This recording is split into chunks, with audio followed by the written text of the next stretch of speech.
Warning, censorship. Warning, censorship. Warning, censorship. Good afternoon, ladies and gentlemen, and you have tuned into the Rebel News live stream on this, a Tuesday, March 16th, 2021. I'm David Menzies. I am joined, as always, every Tuesday and Thursday by my lovely co-host, Sheila, the she-devil Gunn Reid, broadcasting somewhere from the northern hinterland of Alberta. How you doing today, Sheila? I'm great. I probably should have had this conversation with you off air, but this morning in the morning Skype meeting, I think I need to clear the air a little bit because I was rushing and I had like the morning Skype call that we all have together to keep us united as a team. I had it on my phone and I was in the bathroom, but I wasn't necessarily in the bathroom. I had to take a Skype call at 8:30 in the morning. And so I was quickly like shooting myself in the face with a makeup gun and I had like foundation all over my hands and I grabbed a makeup wipe and I quickly wiped my hands, threw it in the toilet and flushed the toilet. And then I looked at my phone and realized I didn't have the microphone muted. And then I look at my phone and I see Yankee has muted Sheila Gunn Reid. And I'm like, oh my God, did everybody at work just hear me flush the toilet and think that I am in the bathroom with them during a Skype meeting? I was wiping my hands and flushing a makeup wipe, which if my husband is watching, he's going to be mad about. He's very uptight about that sort of stuff. But anyways, friends at the network on the morning call this morning, I was in the bathroom, but I wasn't like in the bathroom. I was shooting myself in the face with a makeup gun because I had to hang up from the morning Skype call and then quickly start my day with the rest of my day and with some other like Sheila Gunn Reid rebel work. So that's what happened this morning. So Yankee, anyways, you were like 30 seconds too late on muting my microphone to spare me some shame. So, you know, Sheila, in the department of making lemons into lemonade, that could be a super chat topic. Now that so many people are doing Skype and Zoom meetings from home, what is your most embarrassing, your most humiliating moment? Either leaving the speaker on and saying something inappropriate, or as we've seen on the internet, people forgetting that they didn't have their pants on and getting up from their desk. Weirdos. Right? You know, and I think that led to the firing of some analyst. His name escapes me, but I'm sure everybody knows who I'm talking about. But Mr. Producer's already nervous. No, it's in the popular press. Justin Terry, as High Energy Andrew would say with his eyes half closed. But, Sheila, I thought today you were actually in the GTA. I'm coming down the Don Valley Parkway, or the 404, I should say, in the high occupancy lane, because I get that privilege as I own a plug-in hybrid vehicle. And I look in the mirror and I'm already doing maybe close to 140. If I do another 10, I'm going to be charged with street racing or stunt driving, whatever they call it.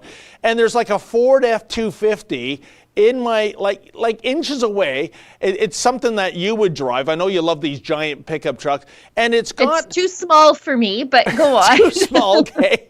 Well, let's pretend it was an F450. But it had, so two things, because it was a female driver too, and on the grill, attached with a wire, was a helmet. It was the character from Star Wars, the Mandalorian, I believe. And it got me wondering, like I said, could this be Sheila here trying to run me off the road? And secondly, what is the deal with people driving big trucks, attaching teddy bears to the grill? And I mean, it's not a Toronto thing, because there was a mention of this in, I think it was Toy Story 3, where the evil teddy bear ends up, his eventual fate is being tied to the grill of a truck. But for all you guys driving big vehicles and gals, what is the deal of, attaching a stuffed animal to your grill? I mean, Sheila, is it kind of like they'd rather be hunting? And I know you hunters, like you put the carcass of the deer on the hood. Is it like a sort of a substitute for that? Do you think that dirty old stuffed teddy bears on the grill of a truck is some sort of substitute for being a hunter-gatherer? Is that what you think? Well, Is that what you Toronto people think? Okay, well, enlighten me. Somewhat, at some point in the age of automotive history, which goes back about 130 years now, I guess, somebody at some point said, you know what? I'm going to take my teddy bear and I'm going to tie it to my grill. And it became a thing. It caught on. Yeah. Why did that happen? I've never seen this addressed. Yeah, maybe the super chatters can help us. And I don't know the answer to this. And many of you out there may know, and there are some people who watch sometimes that know my husband in real life. He works in heavy haul trucking. He moves drilling rigs for a living, or he, is in charge of moving drilling rigs for a living. And his dad also did the same thing. And I have no idea why people put those dirty, gross teddy bears on their vehicles. I have no idea, but I see it. And I also see it sometimes on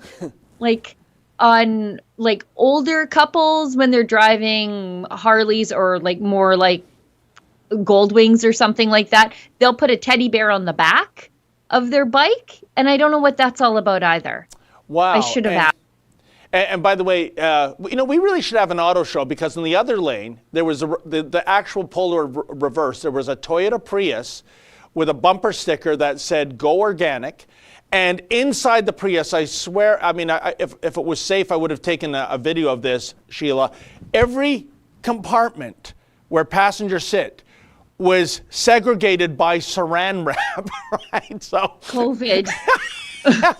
So I guess this guy for his family is creating little bubbles, right? But anyways, maybe you can weigh in on that too in the super chat, which brings us to your role, Sheila, describing what a super chat actually is. Yes. 7 minutes into the show, I've shared an embarrassing personal anecdote.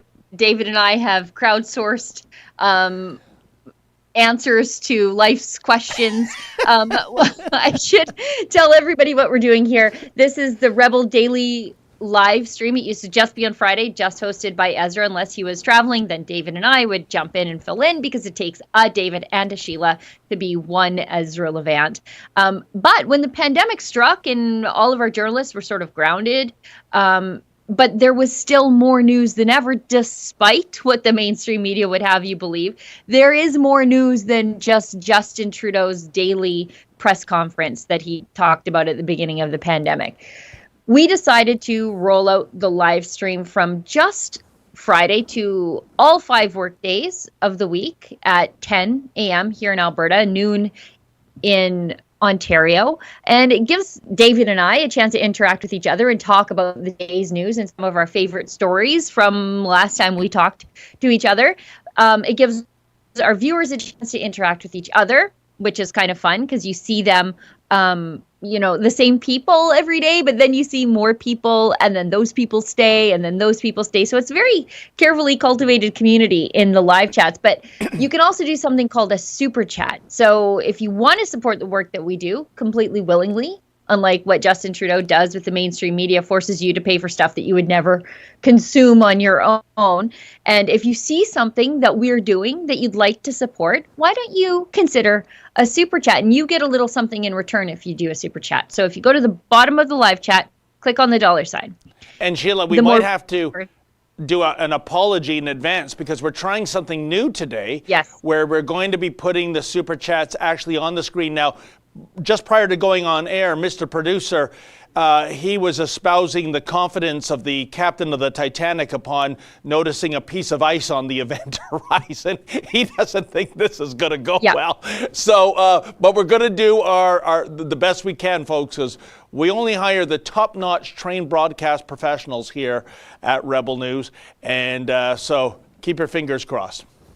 Right. So if you want to do a super chat, which may or may not end up actually on the screen, God only knows. We're testing this out on the fly live because, that's the best way to do things on TV. But anyway, if you want to do a super chat, click on the little $sign. The more characters or the more money you give, the more characters you get, and you can sort of take the show in the direction that you want to take it. You can wrestle it away from David and I if we're talking about wrestling or cars or dirty stuffed animals or embarrassing Skype meetings, whatever.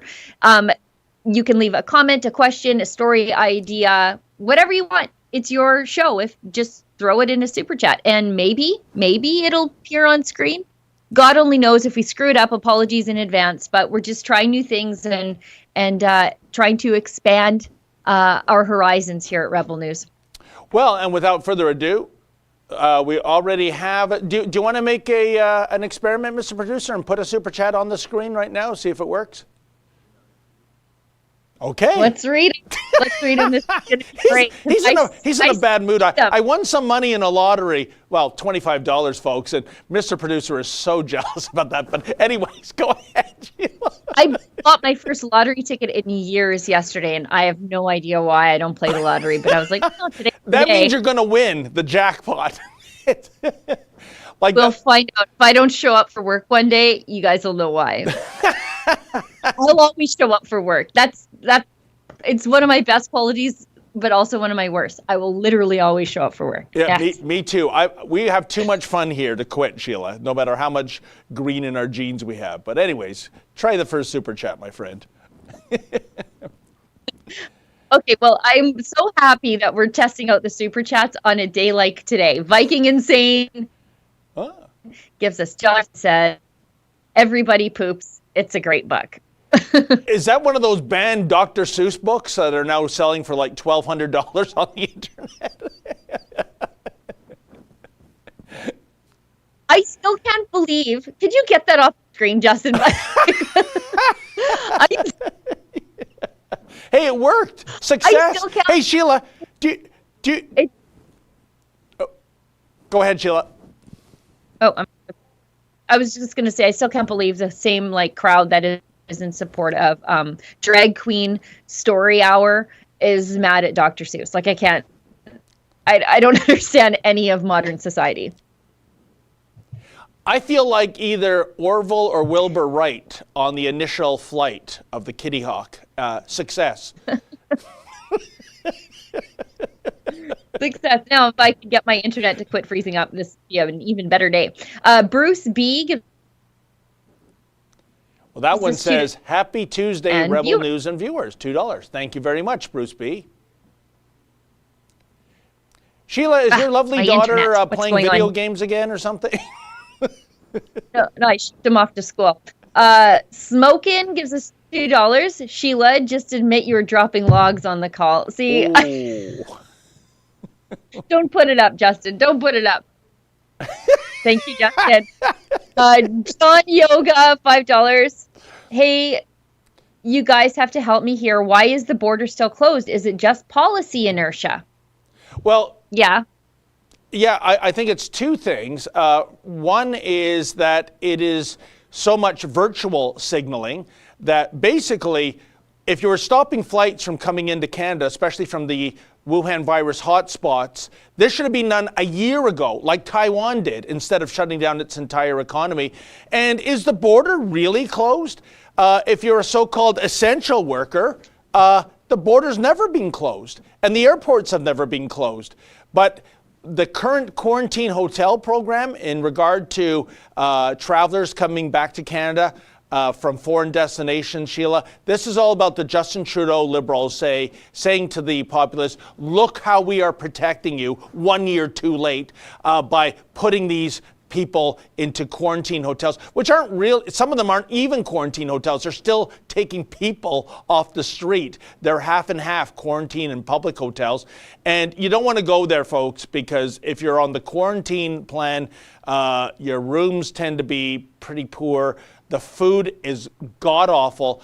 And you certainly don't want to be, a single female in a room where they've removed the lock, right, Sheila? Yeah, when Kian was in the quarantine hotel, floors 1, 2, and 4 were for regular people. Floor 3 was the quarantine floor, where you paid 3 times the regular price of the room, for the exact same room that was on room 2, or floor 2 and floor 4. I mean, it is, as one of the ladies' points in one of your upcoming videos. Sounds a lot like a money grab. And secondarily, I'm old enough to remember when Justin Trudeau was worried about offending the Chinese government by even calling this the Wuhan virus. If he had closed the border to foreign nationals travel. Folks, I think we're having some technical difficulties with Sheila. So while we sort that out. Oh, Sheila, I'm sorry. You're freezing there, Sheila. So I'll tell you what, folks, before we pursue that a little further, why don't we throw to our video? It's with Dr. Mark Trozzi. I interviewed him recently, folks. It's a 3-part interview. Yesterday, the first part ran. I think Dr. Trozzi has put his career on the line, quite frankly. When I first met Dr. Trozzi, he's a whistleblower. He's a veteran doctor, more than 30 years of experience under his belt. He's not some crank. And we pixelated his face and we distorted his voice because he said at the time, this is a career ender for me. But he feels so strongly about what's happening out there. He is going public. So this was the first of 3 interviews I did with Dr. Trozzi, and it is on the PCR test. Check it out. Well, bravo for your bravery, and I'm very hopeful that there's no repercussions against your career. And we should stress, too, a very quick background check for you. You're not some crank off the street. You are a medical doctor. You've been in practice for more than 30 years, I take it? Yeah, so I graduated in 1990 from the University of Western Ontario. I've been practicing predominantly emergency medicine for over 25 years now. I'm an advanced trauma life support instructor with the College of Surgeons of America. I hold teaching positions at Sunnybrook as well as the University of Ottawa and Queen's University. So I do know certainly enough to talk about colds. I would hope so. Well, Doctor, let's get right to the heart of the matter because we're going to talk about 2 other subjects. They'll be all separate interviews. The PCR test, what is the issue? Okay, so the PCR test is the preliminary chain reaction. And as it says, it's a chain reaction which is duplicating genetic material. So when people get the swab, then in the reactor, the chain reactor, one cycle of the PCR test, one cycle will double genetic material that's there. Another cycle will double it again. A third cycle doubles it again. So you have a logarithmic curve where it starts slow. 1 becomes 2, 4, 8, 16, 32, 64, 128, 256, 512, 1024, 2000. It goes very steep, that curve, the more cycles that you do. Is going to determine, now let's keep in mind, this does not demonstrate that you have intact virus in your nose. What it detects is that they've picked up a fragment of genetic material of perhaps a coronavirus, which is one of the main families that causes the common cold, coronaviruses and rhinoviruses. As opposed to the COVID-19 type. Yeah. So there you have it, Sheila, from the lips of Dr. Trozzi. This test was never meant to be a diagnostic test for COVID, but we're using it. Secondly, we know from the evidence that there are tons of false positives because of this test, which was never designed for the testing procedure in the first place. So the question arises, why are we using the PCR test, Sheila? Because we need those inflated case count numbers, don't we? That's exactly what we need. The longer the case counts stay high, the more of a reason the government has to maintain control over everything that we do, to limit who we can have in our homes, to limit how we have elections. I think that's pretty troubling, that we are dragging out this pandemic long enough for it to change how we hold elections in real time. That bothers me because in-person voting is the least able to be manipulated, to be damaged, to be questioned, I think. I think even just the fact that we can call election integrity into question because of how we're voting, that causes a lot of problems in society too. And you know, Sheila, it was funny, driving in, I was listening to the news, and right now there is some debate, if you can imagine, are we or are we not in a third wave? I mean, goodness gracious. And I have to give props to Dr. Karim Kurji, he's the Chief Medical Officer in York Region. He stated we are definitely not in a third wave. And he's like I said, Chief Medical Officer for York Region. He's saying that, I thought all this was driven by science. How can it be someone of his ilk to say, no, there is no third wave? And I'll bet my life that Dr. Cruella DeVille in Toronto, she's probably an advocate of a third wave that we're in, because her dream is to have this economy shut down until 2022. So again, I'm scratching my head. We're told this is all being driven by science, but you see the top scientists even saying two different scenarios, Sheila.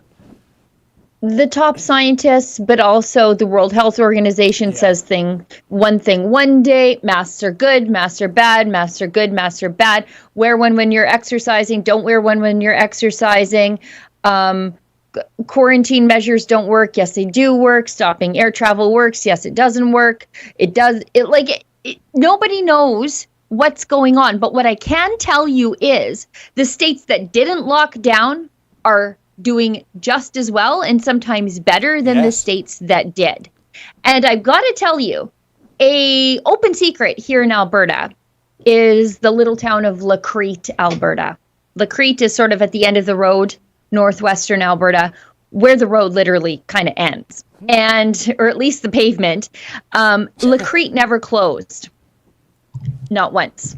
They didn't really close their restaurants. They definitely did not close their churches. Everybody lives up in Crete. It's about 3,000, 3,500 maybe now people. They never close. It's kind of an insular community, but they do have to travel out for other things. They come to Edmonton once in a while or to High Level or wherever, but they never closed. And they're fine. So, but the media doesn't want to talk about Crete because Crete busts their narrative. Crete shows them that there was another way forward for Alberta that didn't need lockdowns. And since the media in Alberta are some serious lockdown pushers, they don't want to talk about Crete. Crete ruins everything that they've said over the last year. And the politicians don't want to talk about Crete for the same reason, but also Crete is deeply conservative. So if you talk about Crete, and maybe you unleash enforcement loose on Crete when you talk about them. I don't think it's going to happen because I'm talking about them and everybody knows what's going on in Crete.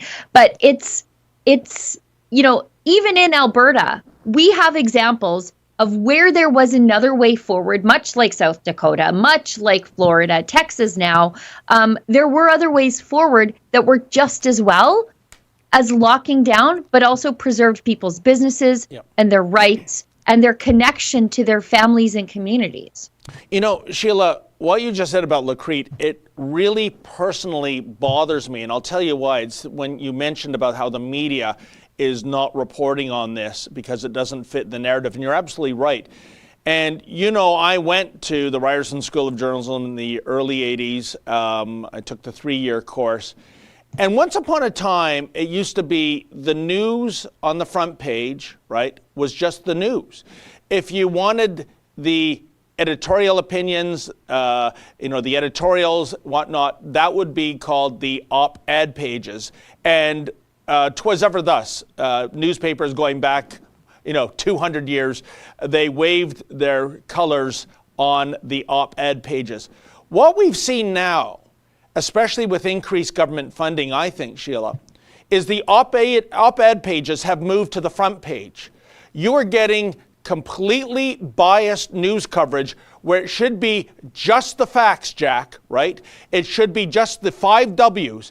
There should be a reporter reporting this just on the evidence, but instead they make an editorial decision that this doesn't fit the narrative of the paper, so we simply will not publish it, or even worse, as we've seen in the case of St. Catharines with Alicia Herder and her Chrome Artistic Barbering Shop, we will morph the news to make to basically re-victimize the victim.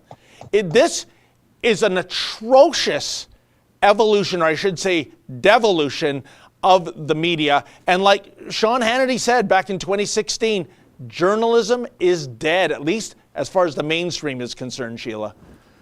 Yeah, I just saw somebody in the chat call it liarson instead of ryerson. And I thought that was pretty apt. But also, besides it busting the narrative, the little town of Crete, where nobody tells on each other because they aren't a bunch of Karens. It's largely a Mennonite community up there. But they're also, it speaks to the laziness of journalism. You and I were giving her constantly every weekday, every week. These guys in the mainstream media, there are so many of them reporting in a circle on the same story. Like, you go to a press conference and the amount of people who work for the same company there is enormous. Like in Edmonton, and I guess in Alberta in general, you might have a reporter from the National Post, but then there's the local paper that's also owned by Post Media, and then there's the Edmonton Journal and the Calgary Herald and the Sun newspaper chain. They're all owned by, the same company, and they're all standing around at the same press conference. And you think, well, maybe you guys can just use like the same copy, which you do in your newspapers anyways. Why doesn't one of you go do something different for the day? But they never do. Like, for me to get up to Crete, it's a 7-hour drive, and I have to set aside whatever else I'm working on. Don't worry, friends, I am going up to Crete though. But it's just me doing this big job for them. There's 5-6 of them all standing around to do the exact same story for the exact same company. It's bizarre. 100%, Sheila. And on the subject of laziness, I think I raised this on a live stream a few days ago. A couple weeks ago, Mocha and I went out to the Crown Plaza Hotel. That's one of the new quarantine facilities. Well, quasi-quarantine. You can still check in off the street, which makes a mockery of a quarantine facility. And we couldn't believe the access, even though there were security guards there. We just walked in, our cameras were running, and we filmed everything. We went up to the 11th floor, found a poor elderly woman who couldn't speak English, very disorientated, walking around, didn't know what to do. The point is, when we left and we went to the parking lot of a restaurant that, of course, is still in lockdown mode, we saw a CTV cameraman, and he was outside of a CTV van, and he was filming the interior. And I very friendly went up to him, and I said, by the way, you can actually walk into the hotel. There was incredible access there. They don't know what they're doing, right? And he said to me, nah, I'm not interested. And I said to Mocha as we walked to the car, yeah, not interested in doing actual journalism. I mean, Sheila, it's spectacular to me that he would make the drive all the way from Scarberia to Mississauga to film an exterior that you can get on the internet for nothing, right?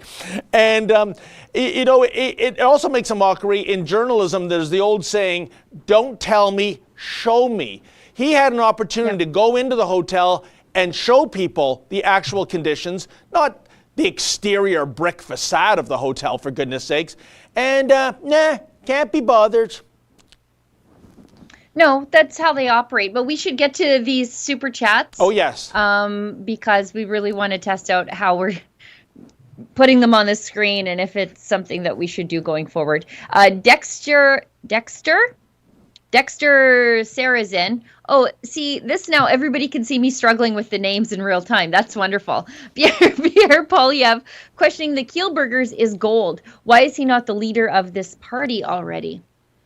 I have a prediction on that, Sheila. I think when the imminent disaster of the next election happens and Justin Trudeau either retains his near majority or actually gets a majority government, this Conservative Party, much like what we saw in Alberta years ago, will be burned down to the ground and reunified, get back on the rails of being a true Conservative Party. And maybe within the runes, and when it has its phoenix-like rise, then Pierre will be the leader. I mean, right now, forget about not being the leader. He was stripped of the finance critic portfolio after he did such an amazing job and was probably one of the few conservatives that Joe and Jane Canadian could name. If you said, who's the finance critic, they could say, Pierre, whereas if it's a critic for whatever other portfolio, nobody has a clue. Yeah. I mean, he literally, I think, through his tough questioning and opposition to the Liberals, as the opposition party is supposed to do, I think he ran the finance minister off. Like, I think that was Pierre Poilievre who ran off Justin Trudeau's finance minister. And for that, he gets a demotion? I don't know. Feels like the sun can only shine on one, and that one is Erin O'Toole, as uninspirational as he seems to be these days. Or as I call him, Sheila, Aaron O'Shear, because he's doing the exact same strategy that Scheer did. And in this case, I mean, Scheer's, one of Scheer's folly, of course, was becoming an enemy of Maxime Bernier, which led to Maxime, forming his own political party. Scheer was too insecure to, I guess, embrace the slogan, keep your friends close, your enemies closer. That's what he should have done. I mean, he only won the leadership on the 13th ballot by less than 2%. And if I had been Scheer back then, I would have gone out to Maxime and I would have said, listen, it could have been either of us who won the leadership. It was that much of a photo finish. Maxime, let's bury the hatchet. Going ahead, what portfolio do you want? You name it. You got it.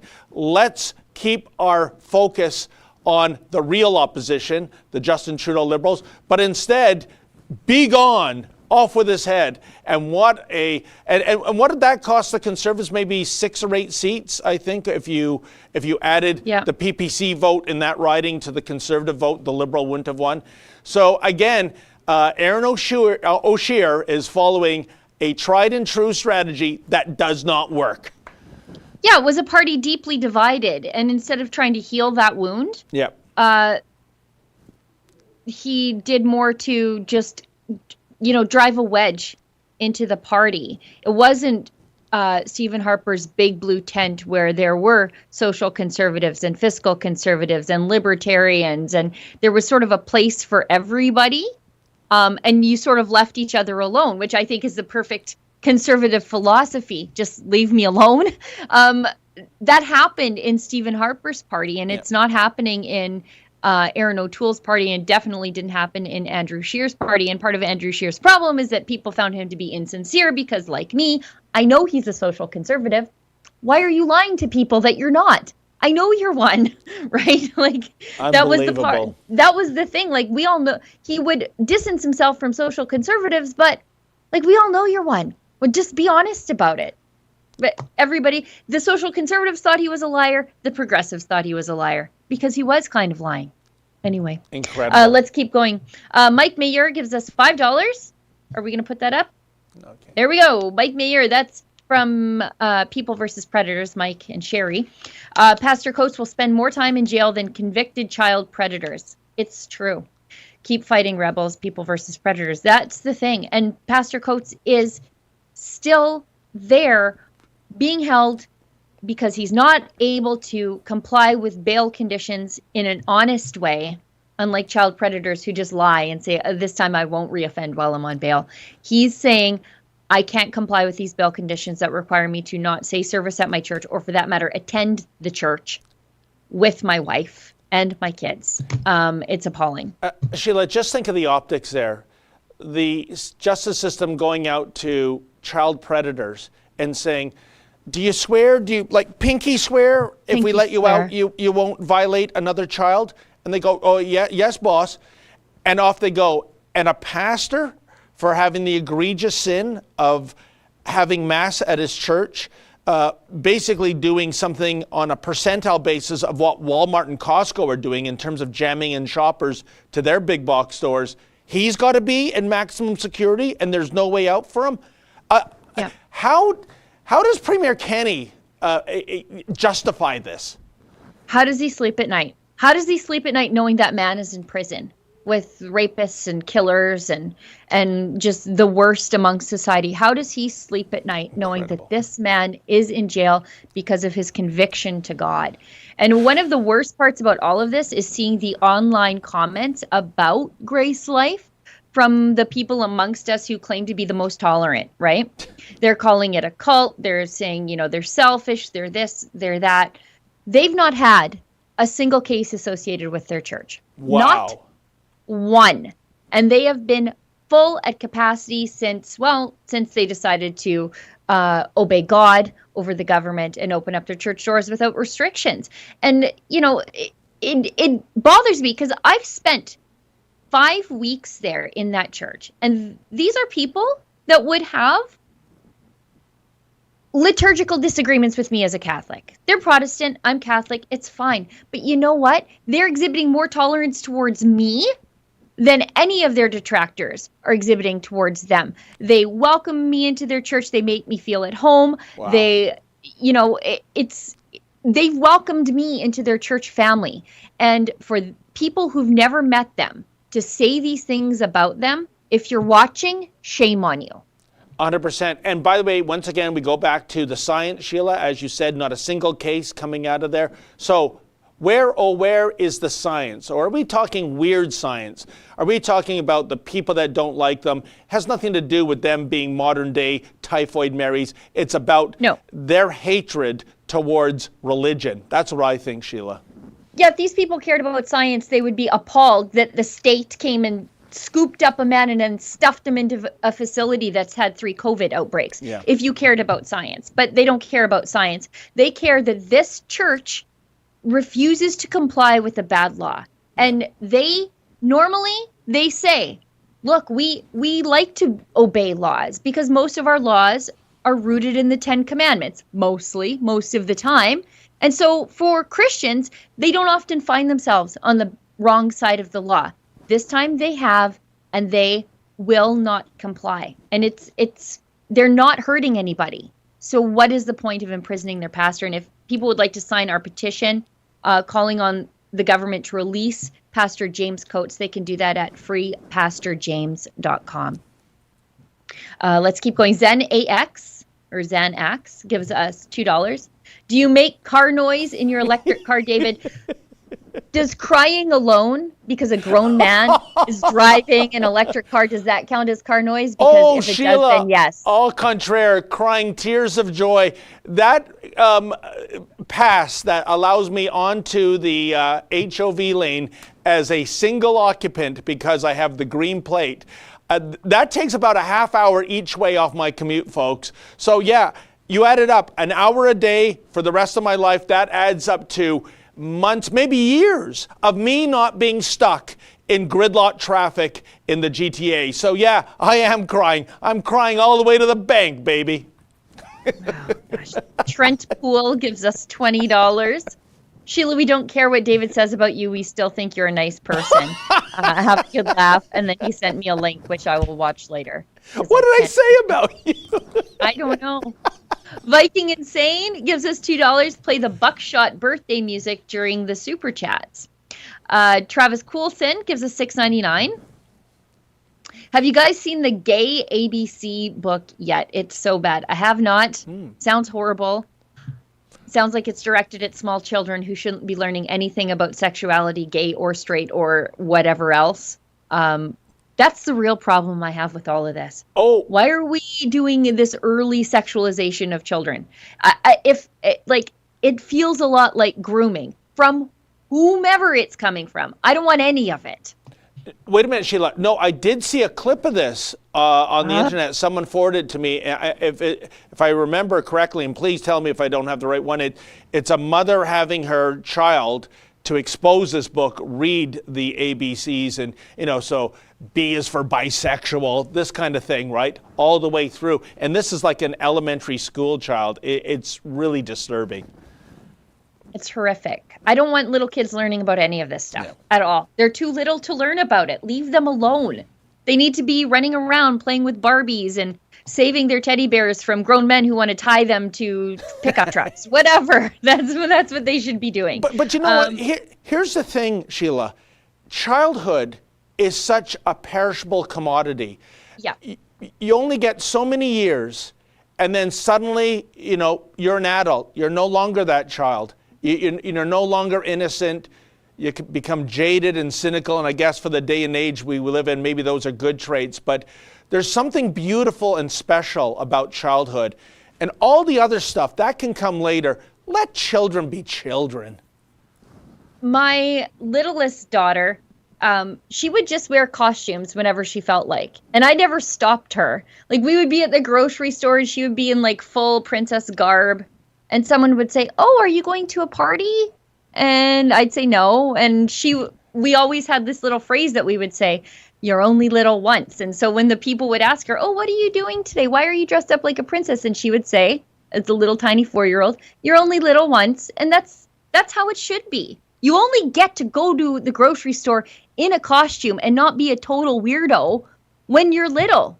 So do it when you're little. And these people who want little kids to grow up too fast, it's very sinister. I don't like it. And by the way, on that note too, Sheila, I'm sure you loved those days when they were so little, dressing up, holding your hand. That's what I remember with my sons. Now, if we go to the mall together, they walk 40 meters behind me like I'm toxic waste. They can't be seen in public with me, right?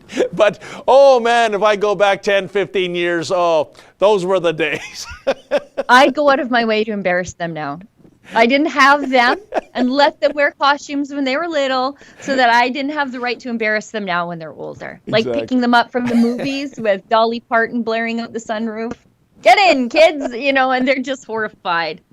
Screaming their names, waving their names out the window. They're mortified. And one of the reasons I don't like that, like, the movie theaters are closed and their things are closed is because embarrassing them like that in front of their friends brought me a lot of joy. Their friends think I'm completely insane.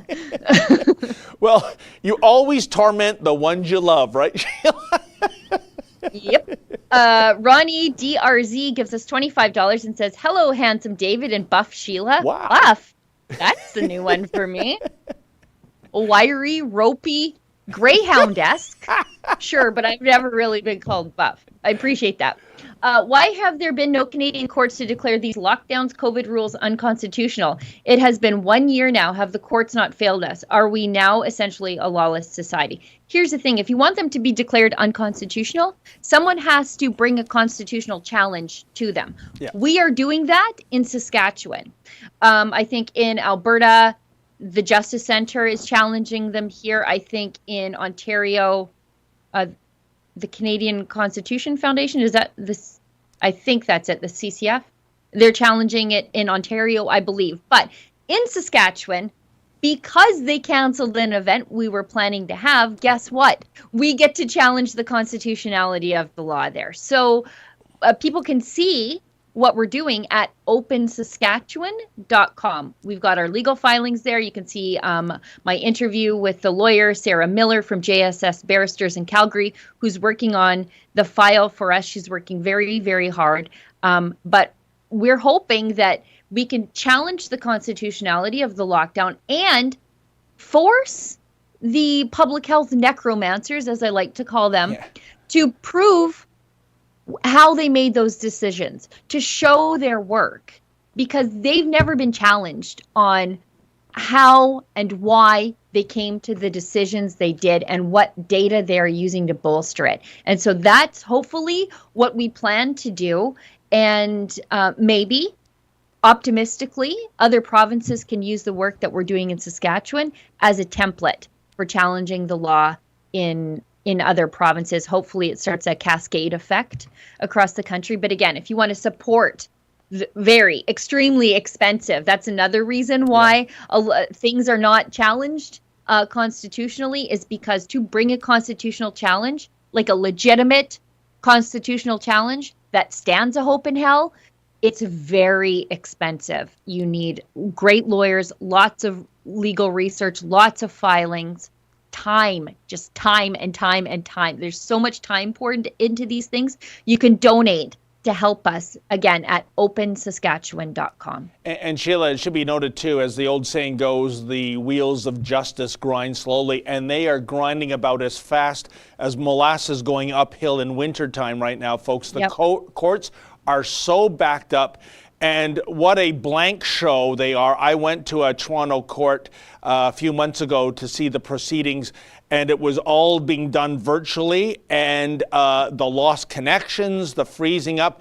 It was so amazing that the lawyer, was a female lawyer, who I guess was broadcasting from her condo. She hopped into an Uber, went to the court at Old City Hall, came into the courthouse screaming. I thought she was going to be held in contempt of court because she was so justifiably frustrated, because I mean, this was a serious matter, and links are falling down and words are being lost. It was brutal. That has only added to the incessant delays of cases being heard. So we're just going to have to be patient until these courts get going, as in real courts, in real courthouses, take effect again. Well, that was like Pastor Coates' bail appeal, the one where the Crown prosecutor insisted that she remain anonymous without going through the proper steps to do that, where there was no publication ban either. Yeah. She left her camera on.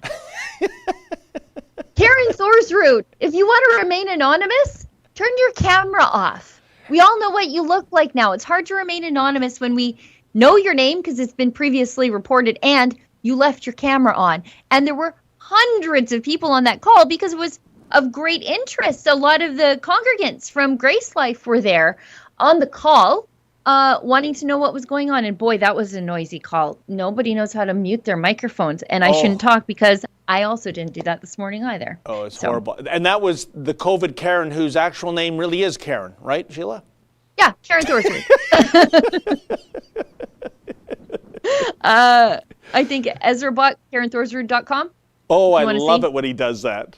Like Dion Buse, and we'll get to that soon, hopefully. Dion Buse. He's back audaciously. Matt Gordon gives us $5. Any thoughts on the New Brunswick border closure except for essential travel? Is that constitutional? I don't think so. Section 6 under the Charter allows for Canadians to travel freely between the provinces and in and out of the country. You have mobility rights, they're called. But again, someone's got to challenge it. And, you know, again, as I pointed out, it's very expensive, very time consuming for someone to challenge it. And, you know, that makes the system skewed against the little guy. And Crazy gives us $10. Do you see what's happening? They lock us down, then they let us out for a bit, then lock us down again, then out for a bit, then lock down again. We are getting beaten into submission. Talk about wave 3. Yeah. If they told you that you would be locked down consistently for a year, none of you would have agreed to it. But when it's sold to you in 2-week increments, people go along. That's the real wave 3. And you know, Sheila, I was downtown on Saturday to cover yet another lockdown protest, and I was coming across businesses, and I'm not talking about little fancy startups that were no-hopers. I'm talking about established franchises, including 2 Tim Hortons and a McDonald's, that were always busy before this, and they're out of business, right? Yep. Whoever the franchisee was is gone. And like I said, these were established, legitimate businesses of decades of being on their spots, and they're gone. You know, we should do a photo essay or video essay where I'll go with the photographers, Sheila, to downtown, and we'll just film the number of papered up businesses, for leases, for rent, for sale signs that are up there. I mean, Toronto is looking more and more like Flint, Michigan every day because of these lockdowns for our ostensible safety. I'm getting sick of it. Do you know, that might be a good job for Kean too, because Calgary, before COVID hit, 1/3 of the retail rental space and commercial rental space in downtown Calgary was sitting vacant because of the downturn in oil and gas, the closure of some of the major HQs. And it can't be better. It just can't be better now. It's got to be much, much worse. Let's keep going. Faust gives us $5. Have you guys thought about or know anyone setting up a forum where rebels can form like-minded communities based on their location around Canada? I don't, but that's a great idea. I suppose a Facebook group is probably the easiest way to do it until Facebook kicks you off because you're a conservative. Lisa Proust gives us $2. Love you, Sheila and David. Shout out to Justin. There we go. Lisa's the best. I met her a couple weeks ago in Montreal. She's just a lovely lady. Thank you, Lisa. Lucky David. Martin Morrill gives us $20. Thank you very much. Ontario Education Minister lied to us about Learn at Home. Said we could send kids back to calls in November, but now kids are enrolled in Learn at Home school with no end in sight. Help. We are not educators. We just bought into a lie. You know, Sheila, why don't we just have the kids sit at home and watch TV? Here, kids, watch My 600-Pound Life. This is what happens when you have too many O. Henry bars. So, I mean, it's so ridiculous. We know by the stats, children are virtually invulnerable to this bloody virus. We know in Ontario, for example, 2 people under 20 have died, and both had severe medical complications, unfortunately, and yet they can't congregate in a school. But we warehouse the elderly, the biggest target base demographically to die from this virus. Does that make sense to you? When I say warehouse, by putting them into long-term care facilities, some of which are just atrociously run. This makes no sense to me, Sheila. My daughter's cadets has been canceled, and they hold it in a high school. So they canceled it because they don't want kids gathering in the evenings, even though the school is full of kids during the day, all wearing masks, and that seems to be fine, but they just can't come between 6 and 10 because I guess wearing masks between 6 and 10 in a high school that's full of kids during the day is just too dangerous. None of this makes any sense. Never. It won't. They can't make it make sense to me. Let's keep going. Lisa Proust again. $5. FYI, under your screen, there are 2 banners. The first one is COVID-19, get latest info. And second, learn about vaccine progress from Health Canada. Can't wait to click on that, On that note, I think my second interview or third one with Dr. Trozzi is on vaccinations. And wow, you don't want to miss what he has to say about that. Yeah, he's pretty concerned that these vaccines are misnamed, I think is the right way to put it. Viking Insane, $2. Conservative Party of Canada's controlled opposition, vote PPC. Kenneth Melnichuk, $6.99. Sorry, I'm going too fast, Justin. I'm very sorry. Kenneth Melnichuk, $6.99. If it wasn't for these tyrannical COVID governments, there would be a lot of lawyers looking for work. We've put a few lawyers to work during COVID, helping us fight these lockdown tickets in court at fightthefines.com. But I'm very proud of the lawyers that we have. They're working very hard, and they really believe in civil liberties. They really believe in fighting the lockdown. And for example, Sarah Miller, our lawyer from JSS Barristers, who's working to open Saskatchewan, she's also working on a lot of our religious freedom work with the pastors that have been ticketed during the lockdown. So, there are a lot of lawyers out there who are earning their keep, but I'm very proud of the ones that we do have. And Sheila, it's true that in the last 12 months, there are winners and losers when it comes to certain professions who have been dramatically affected by the Wuhan virus. I'm betting that it has to be a lawyer's paradise out there, for those in the legal profession. And lawyers do get a bad rap, I think. It's easy to, dump on lawyers, but I can tell you the ones we're working with are absolutely fantastic. Erin, David, Victoria, they are just doing amazing work, and I have nothing but praise for them. Oh, Victoria's so great, and she's got such a heart for the people who come into our Fight the Fines system. She's probably 5 or 6 times a day. She sends me a note saying, this is somebody we absolutely have to help, Sheila. We got to tell their story. And so she's not just, a paper pushing lawyer. She's someone who really genuinely cares about the people that we're trying to help. And Victoria will be victorious. See what I did there, Sheila? Barry Horowitz, pat on the back there. All right, fine. Julia A gives us $6.99. No super chat, but also very generous. Thank you. Brackathor gives us $5. As a young man, I was very anti-Christian. Now as a centrist, I see its use. One dictatorship pitted against another will be a cradle for our society. I see, especially, so many of our Western values come from the Judeo-Christian values, right? But it, in so many instances, has been the downfall of dictatorships. You look at the Polish Solidarity movement, which was largely a Catholic movement, boosted by the Catholic Church, signal boosted by the Catholic Church. And Catholics around the world stood in solidarity with the Catholics in Poland who were fighting back against communist tyranny. There's underground churches in China who are resisting tyranny there every single day.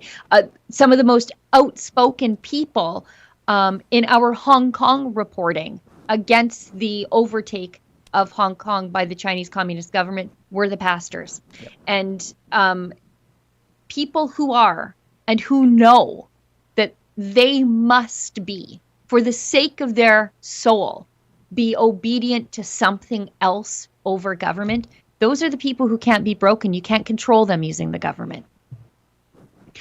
Fraser McBurney, $10.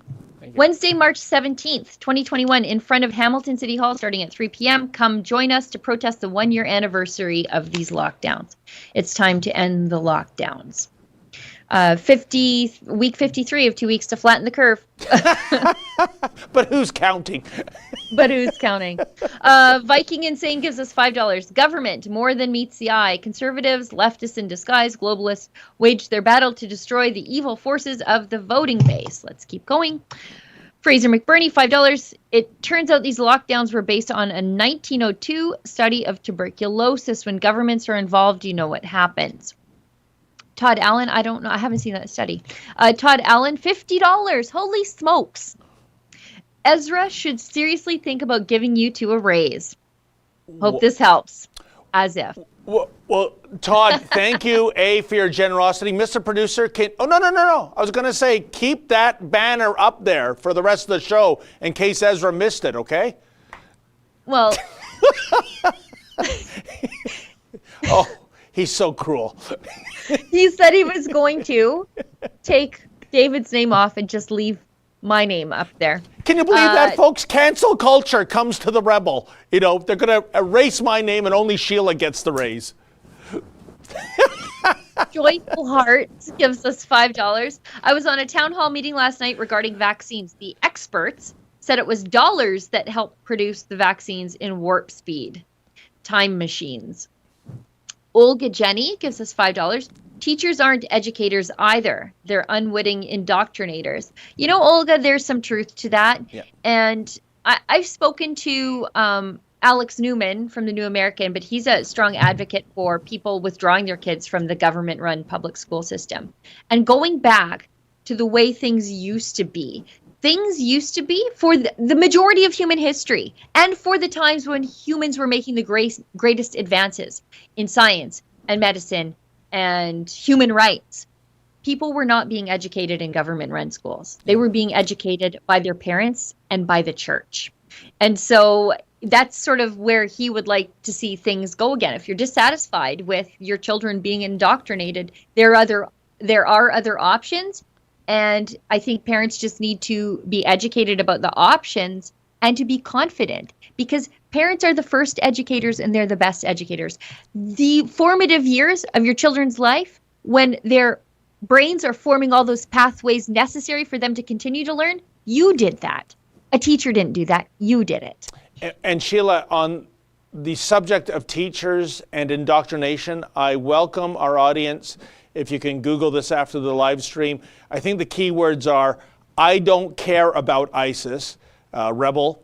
And you will find when Efren and I came across an absolutely unhinged teacher on the Danforth.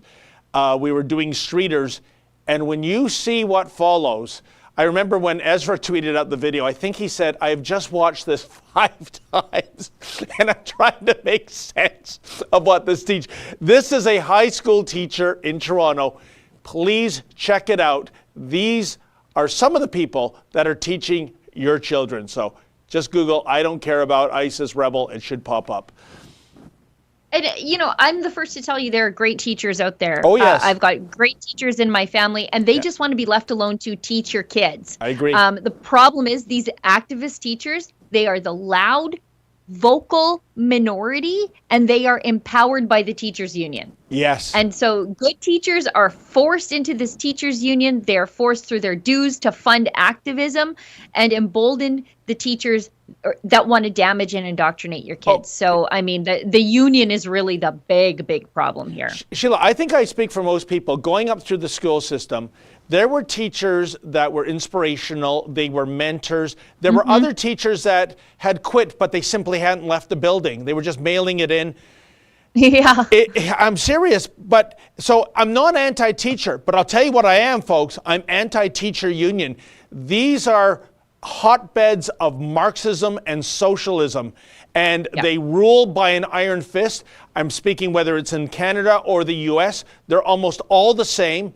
And it is really a career limiting move if you are a teacher to speak out against these unions, to take a conservative or a right of center approach. They will make things miserable for you. These teachers unions are downright evil as far as I'm concerned. They're despicable. Yeah, they are. And it's not just parents they're grinding against. They're grinding against those good teachers. So, for example, my kids are in the Catholic school system, and you will have pressure from the teachers union on the Catholic teachers who want to teach in accordance with Catholic doctrine. Yep. And the teachers union is saying, oh, but this is what we want you to That's teach. right. And the Catholic teachers are saying, well, I'm employed by the Catholic school system. I answer to Catholic parents. I'm in a Catholic school. I cannot teach that. I don't want to teach that. And they're getting pressure from the teachers union to teach certain things that would not be in accordance with, I guess, the terms of their employment in a Catholic school. I mean, it's really despicable because they're also forcing good teachers to violate their conscience rights. It's true. Pink Phoenix Nails, hi, Catherine, gives us $2. Good morning, team. Shout out to Justin. Wonderful. Wood Ape. Oh, that one's staying up, he says. No, it's not. Wood Ape, $6.99. We must stand up. Go all gender benders. It's satanic globalist defilement of children is being pushed everywhere. Indigo pronouns, Sheila. Yes, I did see your email. Thank you very much. I'm going to forward that on to David and Kian. We did get some further details on the indigo pronouns conversation that we had last week, David. Oh, I will pursue that, even if it means going into an indigo again. Gross. The things we do. Oh, it's so boy, woke there. I thought we were done, but then this thing just refreshed itself, and there's so much. Oh. Caitlin A gives us $5. Fun fact, the Oxford Dictionary changed the definition of vaccine specifically to include the new mRNA technology. The Oxford dictionaries are not a stagnant thing anymore. I saw somebody add the word, I don't know which dictionary it was, maybe Oxford, maybe Cambridge. They added the word supposedly. Supposedly. That's not a word. And when you make it a word, you're dumbing down civilization. Oh my God! Supposedly. It reminds me of Clemens, the ex-Red Sox and Blue Jays pitcher, when he was on the stand about potentially taking steroids, and instead of saying "I forgot," his word was "disremembered." I wonder if that's a word now. Oh, it's ridiculous. What deliverology? That's another liberal word. Annalisa S gives us $6.99. Thank you very much. Damn, I missed your show today. Here's some money anyway. Oh, well, we're in overtime. What a great attitude, by the way. Mark Owens gives us $21.21. Trudeau bought the Wuhan virus and mask combo from China with Canadian tax dollars from China. Well, Mark it is the 5. regime he so admires, right, Sheila? The basic dictatorship. And he did give 900,000 of Canadian tax dollars to the Wuhan Virology Institute. Oh, Sheila, 900,000? That's not even a rounding error anymore. No, I know. Just maybe not give it to the Chinese Oh, I know. government military-linked installation that may or may not have leaked the disease on the rest of the world. That would have been okay. But you see, he admires them. Right. To the tune of almost $1 million of our dollars. Mike 519, $20. Don't see a super chat. Thank you. Richard Sherman, $5. Have you heard about the worldwide rally for freedom and democracy happening on March 20th? I hadn't, but I have now. Thank you. So what are the details, Richard? Can you send another super chat, please? Yeah. Mr. Hammerdance, $2.23. Petition E3249. Go to the Parliament and sign it. Do you mean, I think it's open government. I think you can sign it there. Diabetes gives us $2. If you search China Files on YouTube, it's shadow banned. Huh. Well, that is very interesting. I think, are we all caught up, Justin? I think we're all caught up. Oh, one more, there Sheila. is one more. And we never got an answer to why people in big rigs are putting gross stuffed animals on their grills. I have no idea. Maybe it's not such a big thing after all, but I see it every day, Sheila. I'm going to call my husband after I get off the phone and ask him what the heck is going on. Oh, what does he have on his grill? Nothing. Nothing. Oh, Fraser McBurney gives us $5. He's going to be mad that I'm even talking about him. Fraser McBurney gives us $5. Time to sell a Rebel News flag. It would be a massive seller. Yeah, somebody brought that up yesterday when Ezra was on air, that a Rebel News flag might be fun. I collect flags. I put them in the office here. And so, yeah, I wouldn't mind having a Rebel News flag to fly.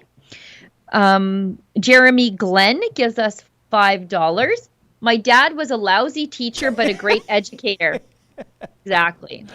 Had to figure out my own problem out here in the Hammer, home of Canada's greatest athlete, Mike Sharp. Oh, Jeremy, I love it. For the longest time, the Toronto Star would, I think it was the Lou Marsh Award. It was for the best athlete in Canada for the year. And they would give you a choice of who to vote for and a write-in. And I would always get myself and my friends to write in Iron Mike Sharp, who always addressed himself in the ring as Canada's greatest athlete. Do you know those bums at the Star would never acknowledge it? I mean, they take themselves so seriously, and it's sports, for goodness sake. It's fun and games. But yeah, that was the best intro ever. Canada's greatest athlete, Iron Mike Sharp.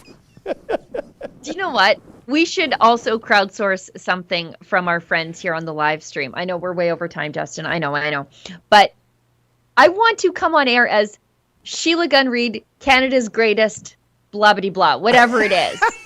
I would really like that. I think, David, you would enjoy that too. David Menzies, Canada's greatest hat wearer or whatever. But if you guys wouldn't mind out there on the live stream on YouTube land, if you wouldn't mind giving some thought to that, and let's, as Jen Psaki says, circle back to this idea on Thursday. I'm kind of curious what ideas you have for us, because I would like to come on air as Sheila Gunn Reid, Canada's greatest. I'm not sure what that is yet. Careful what you wish for, She-Devil. I'd be Canada's greatest She-Devil. Okay, Allison Bat gives us $15. So disappointed by teachers, pastors, not coats, and MPs. Thankfully, others will stand up. Worldwide lockdown protest on March 20th, freedomcell.org, and earthunited.global. Okay, we will check those out. I'll look into that, Sheila. But you know, the thing with these protests, sometimes there's more advertising and PR bump than there is stake. Yeah. And we've seen that a couple of times. We went to Parliament Hill. This was an event being billed by the organizers as there was going to be 100,000 people anti-lockdown demonstrators. I said to myself, if there's between 5 and 10,000, I'll be shocked. It was about 300. Then there was that, I think it was February 21st, everybody opened their business. We were sent a list of businesses. We sent out 3 camera crews in the GTA, and every single business we went to, they were not open. And so that was a huge nothing burger too. So I'm not trying to rain on anyone's parade, but I hope when you put out this information that there is actually somebody behind the scenes doing tangible organization to get a critical mass of people out there, because there's nothing more embarrassing, Sheila, than advertising World Anti-Lockdown Day or what have you, and a dozen people show up. Yeah, and there's so few of us. And again, I don't want to rain on somebody's parade, but I have to take myself off a story of one person's act of civil disobedience or strength of conscience and strength of conviction in the case of Pastor Coates. I have to take myself off a story that's unfolding where the government could drop the hammer on this person, bar, pastor, whatever, and cover a protest where I've been promised 100,000 people and I get 10. Yeah. And, for me, I have to weigh what's most important. And oftentimes for me, when I'm doing these Fight the Fines cases, I don't want to be exploiting somebody on their worst day, right? When we do Fight the Fines, a lot of times it is somebody's very worst day, or these businesses when they are at their most desperate, at their lowest. I don't want to just come and tell their story.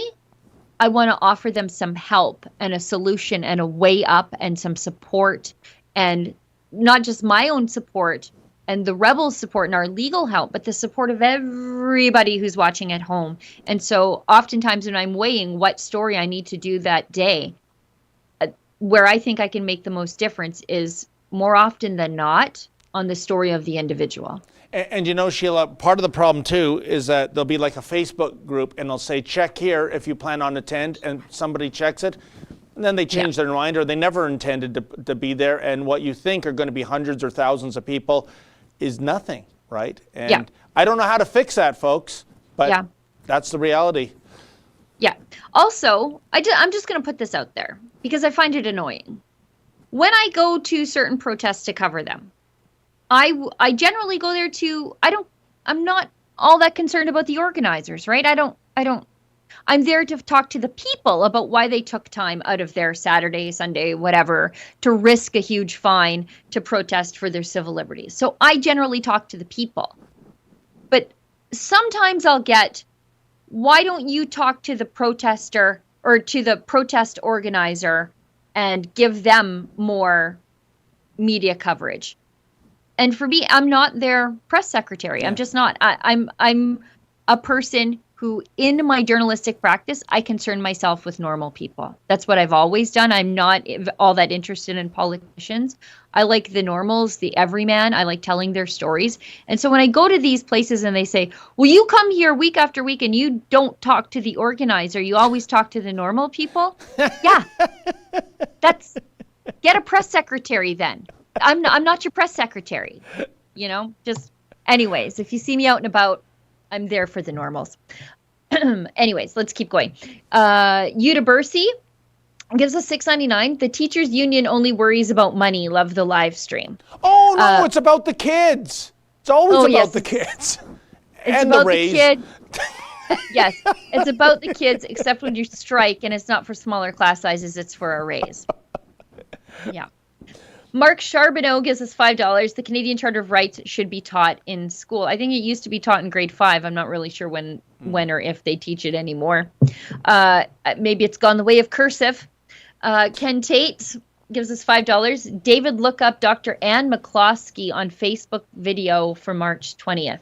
Okay. And Tax Slave gives us $10. And I think now, Justin, are we all caught up? It sounds like we're all cut up and we didn't really get to anything we were going to talk about. Fantastic. But we do have friends. We know you love him. You all know him. Skye. We have a Skye video premiering, I think, at 1:30 Eastern Standard Time. So correct me if I'm wrong, but that's in about 16 minutes. David, maybe you can give us a quick Coles Notes version of what our people are going to see when they tune into that. Well, the full video will be about a lovely lady who was flying in from Portugal who was being denied a flight to San Francisco where she needs medical treatment. She has recently had 25 tumors removed from her body. And she said she saw some of our videos here on Rebel News, and she reached out to me, and then by extension, Skye, and she said, I am not going to one of those filthy hotels and eating that crap food. Can you help me? And boy, did we help her.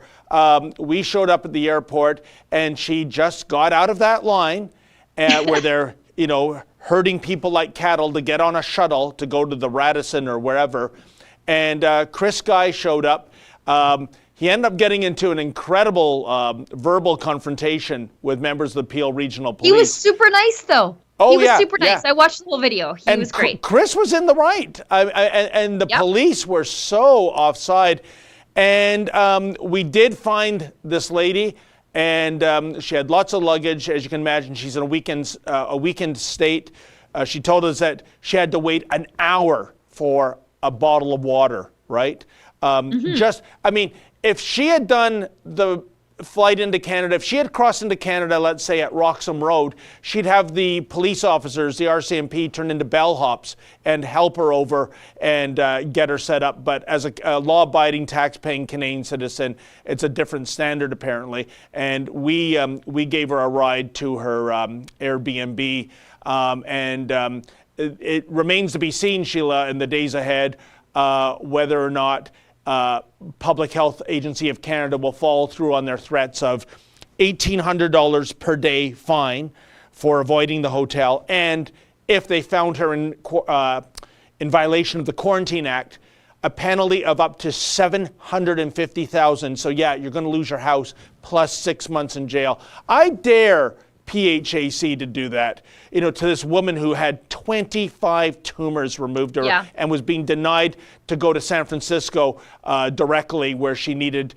to get some more medical help. We're going to be watching this story, but I think the clip we have might be Skye in a debate with law enforcement. So I guess, Mr. Producer, is the idea to sign off and just end the show?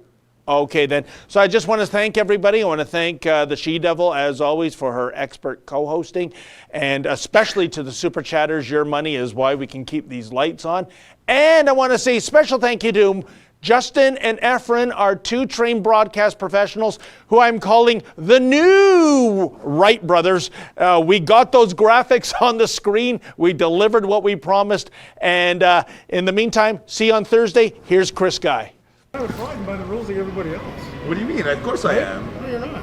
Says who? Everybody else has a mask on. But I already told you, like the fourth time now, that I have a medical exemption. And that's why I asked you to leave. You already said. Why would you ask me to leave? That's Because not I have. intimidating. Why would you ask me to leave? You would ask me to leave because I have a medical exemption? That's completely discriminatory. You're waiting on the arrival of a passenger that's Who contacted me personally and asked me to be here. And what is the story with this lady? This poor woman went to Portugal for medical treatment. She had 23 tumors surgically removed from her body.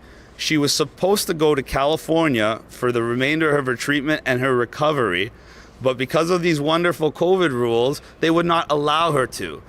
Strange times we're living in. It's hard to believe it's Canada in 2021, isn't it? There used to be a time, and I still love being Canadian, don't get me wrong, but there used to be a time that I had so much admiration for Canada and what it stood for. And now it's like it's completely different. And I'm not willing to put myself in an unsafe situation when other people are telling me what I can and cannot do with my own person and with my own body. I actually take personal offense to that. And again, I am not a COVID denier. I am not against safety. I am against people taking away my autonomy. That's what I'm against.